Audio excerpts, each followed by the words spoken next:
看不看得到氧化的状况？就我刚上的妆跟我脸颊的颜色已经不一样了。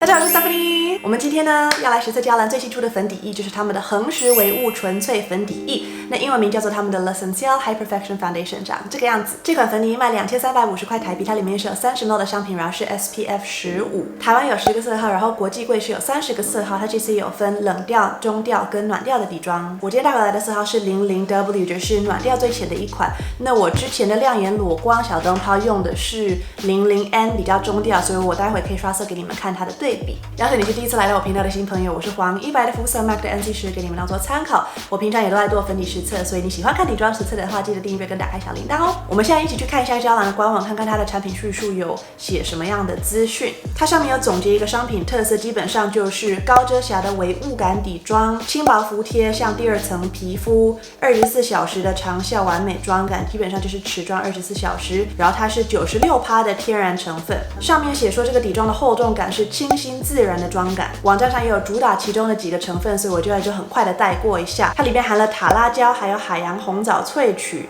白可可豆、雪莲果，还有苎麻，基本上有提供防护功能、锁水力、调理肌肤的功能、稳定肌肤的功能。那苎麻是帮忙雾化肌肤，导致精致的妆感可以持妆一整天，就是让这个底妆比较持妆。娇兰在所有的专柜品牌里面算是底妆，我觉得没有出太多款。我手上的话就只有这3款，他们的 Lingerie de Peau 那款，还有他们的粉饼我是没有用过的。我今天实测一整天之后，也会拿新的这个雾面的跟我其他这2款来做个小小的对比。我现在就先在手背上做一些刷色给你们看。所以从左到右呢，这是今天新的雾面款娇兰 0W， 这是旧的亮眼裸光00N， 这个是娇兰 24K 00N， 这个是 MAC 的 NC10， 然后最右边是雅玛尼清透亮丝光粉底3号色。这样看起来的话，这个 0W 的色号其实比之前的2款娇兰都还浅，然后更带有黄调。那这2款娇兰中调的粉底其实蜜桃调非常的重。那跟今天的 0W 最相似的反而是雅玛尼清透亮丝光粉底3号色，只是今天的娇兰比雅玛尼看起来是更深一些的。那这个娇兰亮眼裸光，我记得刚买的时候其实是更浅的，只是因为我摆置了一阵子，它变得暗了1色号。OK， 那我们现在就开始实测吧。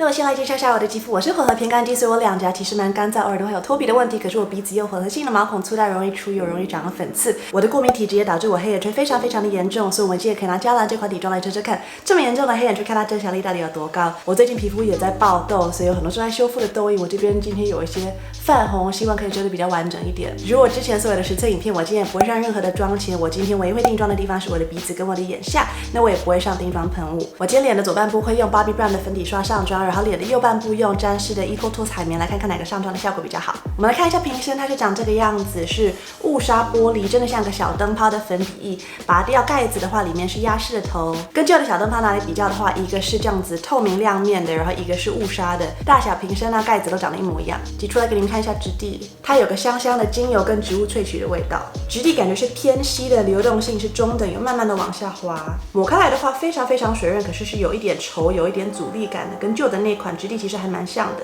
我现在灯光调暗，然后直接上左半边给你们看。抹到鼻子周围就会闻得到它里面的香味。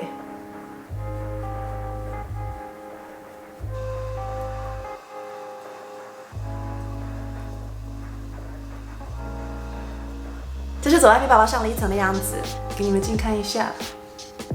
觉得遮瑕力是轻度遮瑕，它的光泽是偏向自然光泽的微雾光。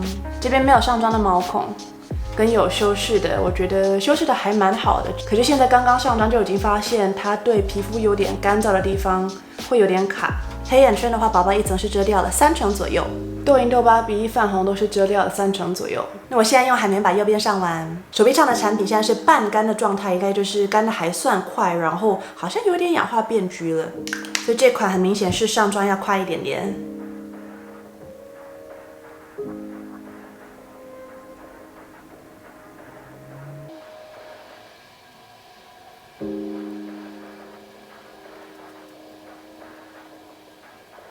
相机设定调的比较暗，然后放近给你们看。这个是两边都薄薄擦了1层的妆感。我刚刚用海绵上的这边啊，有点难上妆，它是一抹到皮肤上就会抓皮肤抓得很紧，所以海绵要把它抹匀的话蛮吃力的。它定妆啊，干的速度又快，所以我觉得全脸要上的漂亮的话，真的要局部性上才会上的比较均匀。可你看鼻翼这边，我海绵上就有点卡粉，然后有点拍不进毛孔。那刷子上的这边反而效果是好一点点，可是就有点显干。海绵上的这边的光泽就比刷子透亮蛮多的，你看这是刷子的光泽，这是海绵这边的光泽，有差哎。那我现在再试着多堆叠几层在重点部位上，看它可以堆叠到什么程度的遮瑕力。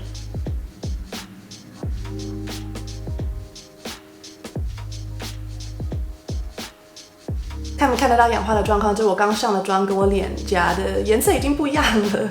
我现在左半部多堆叠了几层啊，黑眼圈是达到了大概5到6成的遮瑕力。我这边的痘印泛红也是遮的5到6成左右，鼻翼这边也是，所以我觉得这款是可以堆叠到中度遮瑕的底妆，可是没有办法堆叠到中高遮瑕。我现在把右边也上完。那这个是全脸堆叠了2到3层的妆感。就是一个中度遮瑕，自然光泽，痘印大概可以遮掉5成，修饰毛孔的能力还不错。可我现在眼下基线多堆叠了之后，就卡得比较严重。放近点给你们看，鼻子、痘印、眼下的遮瑕力，然后额头我觉得有一点显纹理。目前整脸的妆感是有点陶瓷娃娃那种很平滑的样子。这款底妆我觉得跟 Gucci 的粉底液性质还蛮像的，倒是你看它氧化的程度，这个是干掉的底妆，这个是刚挤出来的底妆，就是颜色差的有点多。我现在先去拍一些客厅自然光，还有我厕所室内环光的片段给你们看，然后之后我去把底妆上完。这是我客厅的窗户透进来的，我给你们看一下今天的妆感。色号上我觉得是好像还行，跟手背比较的话，我脸上的妆会暖了一些些，我觉得我的手看起来还比较偏中调一点，可是跟脖子的话还算吻合。给你们近看一下，感觉有干燥的地方会有点被凸显，鼻翼的话也是有一点点的卡，可是修饰毛孔的能力还不错。眼下的话，现在就极限的比较严重，待会要把它拍开。我今天也是会用遮瑕的。光泽的话就是这样子，非常自然的微雾光。那这个是洗手间的黄光拍的，我这边就不多说什么了，我就放进给你们看一下。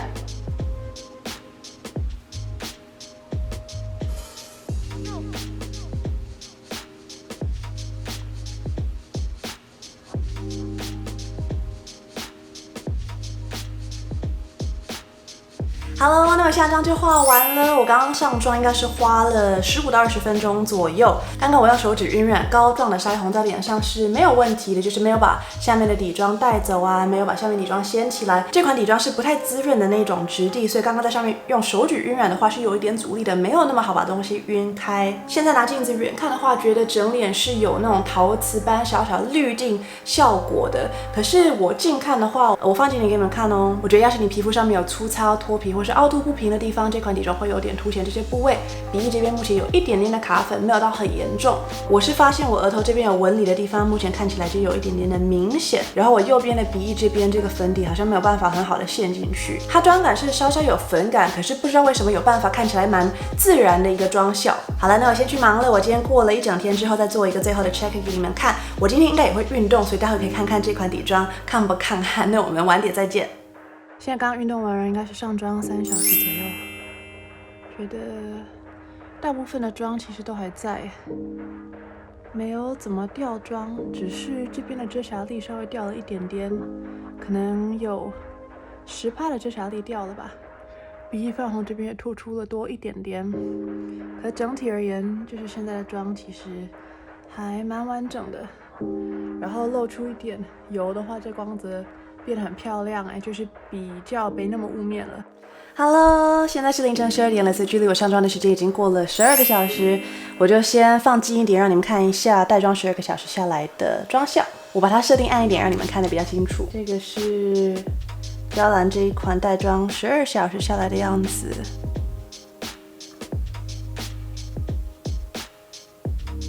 这边的痘印痘疤，鼻翼泛红，额头上的痘印，这是带妆一整天下来的光泽。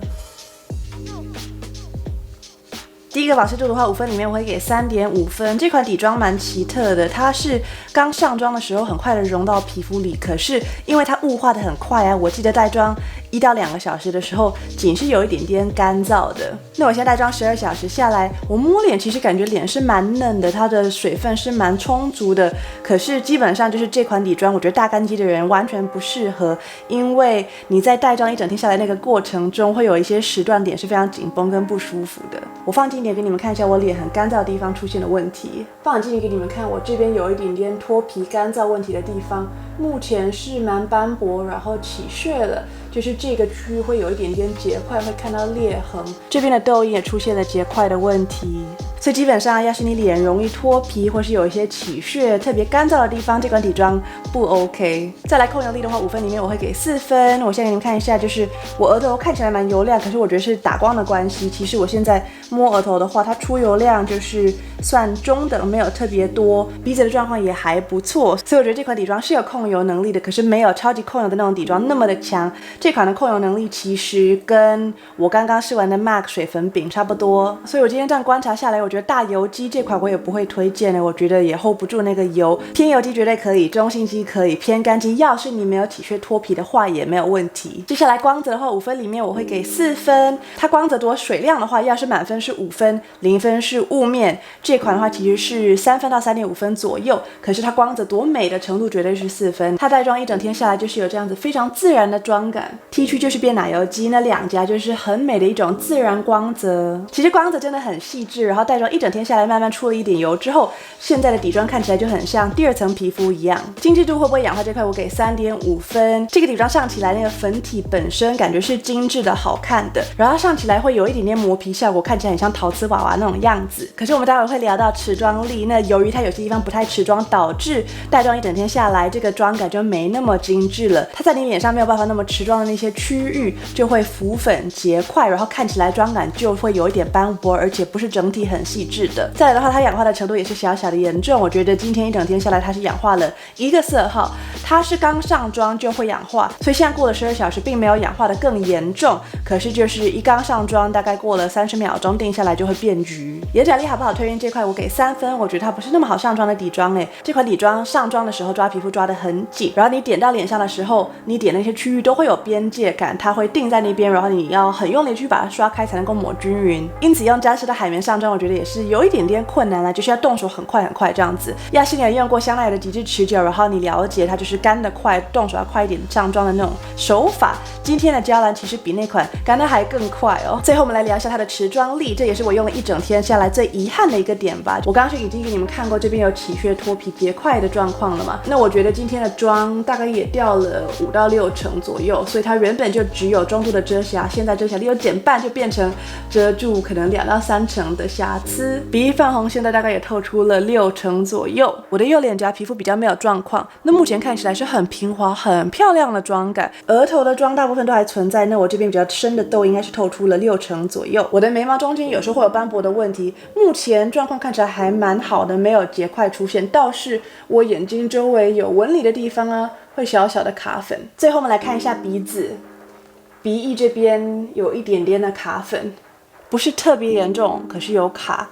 那毛孔的话，妆是有一点点陷到毛孔里了。我记得这款底妆刚上妆的时候修饰毛孔的能力特别好，那现在带妆这么久下来，就是毛孔看起来是有一点点的明显，可是没有太严重。比较难看的地方就是鼻翼这边啊，我有些皮肤没那么细致的地方，目前就会看到一些起屑。稍微拉远看的话，这个妆感是很漂亮的。我来总结一下今天的心得，基本上呢，这款底妆我并没有特别的推荐，可能是疫情的关系吧。我觉得现在各个品牌好像都流行出一些比较低遮瑕、微雾感、持妆力比较好一点的底妆，这样子应该比较不容易转移。可是今天娇兰这款，我觉得保湿力没有特别强，遮瑕力不高，然后持妆力也没有很好，所以我也只会推荐这款底妆给中性肌或是偏油肌的朋友使用，然后脸上瑕疵也不要太多。要是你脸上纹理很多，或是有起屑啊、很干燥的区域，那些地方带妆一整天下来会非常的不漂亮。可是要是你只是要出门3到4个小时，我觉得这款维持的是还不错的。可是过了4个小时之后，它就会开始掉妆，然后卡粉。我自己是觉得最近底妆都做得越来越好，所以很多底妆都非常好用了。要是你是被它的瓶身烧到觉得太漂亮了，想要买来放柜子上的话，我觉得它也没有难用到说完全不能买，可是我就没有觉得超级好用。那娇兰这2款的话，保湿力都比今天的这一款还要好的，所以要是你是偏干肌的话，绝对比较推这2款。这款亮眼裸光，我记得刚开始使用我并不是特别的爱，可是我后来越用发现越喜欢，因为它的确有办法把皮肤呈现得很自然的样子，然后它遮泛红遮的也还不错。那鼎鼎大名的 24K 我就不用多说什么了，其实这个是很多人都知道的一款，也用过的一款底妆。我比较不常拿出来用的原因，其实就只有色号的关系。这款 00N 最浅的色号上在我脸上，它会暗沉变得非常的灰，可其实它各方面表现也是非常的好，然后遮瑕力也比今天的这款底妆还要高。应该这样总结吧，要是你想买娇兰的底妆，然后是大干肌的话，我还是推荐 24K。偏干跟中性肌这2款都可以，就看你想要的妆感，这个比较厚重一点点，这个比较轻薄。然后中细到偏油肌的话，我就会推荐今天的雾面款。可是要是你是大油肌的话，我也不太敢推这款，我觉得会 hold 不住那个油。最后的话，我也把今天的娇兰跟一些其他微雾款的底妆拿来做个比较。我个人是认为肌肤之钥这款是这个领域里面做的最漂亮的底妆，轻度至中度遮瑕、微雾感，然后慢慢透出奶油肌这种妆感，我用下来觉得它保湿力比今天的娇兰好，然后粉质比较细致，所以呢用了一整天下来比较不会有卡粉的问题出现。可是这瓶的单价比今天的娇兰大概贵了1倍，所以真的要看预算，不一定是这款真的比较值得。那跟 Tom Ford 人管这款比的话，我觉得这款跟娇兰今天表现的差不多只是这个氧化下来比较灰，所以我其实以色调来讲的话，还是比较喜欢今天娇兰的这款。那今天的娇兰跟这个 Gucci 表现的非常的相似，都是轻度至中度遮瑕、微雾感，然后有点陶瓷娃娃肌的那种妆效。我觉得这2款要2选1的话，纯粹就看你喜欢哪个瓶身，因为我觉得表现的差不多。跟香奈儿的极致持久来比的话，我更喜欢香奈儿，因为香奈儿的 BD01在我的皮肤上氧化下来恰恰好，那今天娇兰的这款就比较偏黄。最后跟它妆感也有一点点相似的，就是倩碧线的这款，还有丝芙兰新出的这款。可是这些我就会做实测，所以我在那些实测影片当中再跟你们分享这款跟娇兰有什么样的不一样。好啦，今天影片就到这边结束咯，希望对你们有帮助。有帮助的话，麻烦帮我按一个喜欢，这样子可以鼓励我做更多的粉底实测影片给你们看。要是你喜欢看底妆实测的话，欢迎追踪我的频道跟打开小铃铛，这样子可以看到我之后陆陆续续出的非常多粉底实测哦。我这一期有在排的底妆也有香缇卡的这款气垫，然后迪奥最新出的自然妆感的粉底液，最后就是 Makeup Forever 新出的水感粉底液。所以你要是对哪一款比较兴趣的话，记得在留言里让我知道，我这样子可以排在前面一点点路。我不知道大家对年度最爱的保养品还有彩妆品有没有兴趣，有的话也在留言里让我知道一下，我就可以试着排时间拍一下我去年最喜欢用的爱用品。影片就到这边结束咯，我是 Stephanie， 我们下次再见，拜。